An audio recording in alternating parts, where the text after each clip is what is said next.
Isang pasahero sa Southwest Airlines ang naaresto dahil napilitang mag-divert papuntang Portland ang eroplano dahil sa kanya. Si Lamar Rogers ay sumakay sa eroplano sa Seattle at gusto raw niya sa first class kahit na walang first class ang Southwest Airlines. Hindi rin siya pumayag na ilagay ang kanyang bagahe sa overhead bin. Hindi pa naka-take off ang eroplano nang paulit-ulit na pinindot ni Rogers ang call button.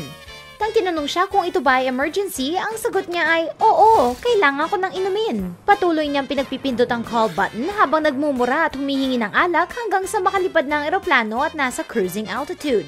Pero nang hindi siya binigyan ng sabay-sabay ng flight attendant ng 3 basong alak, ito ang kanyang sinigaw, "Get the F out of my face! Jesus loves you!"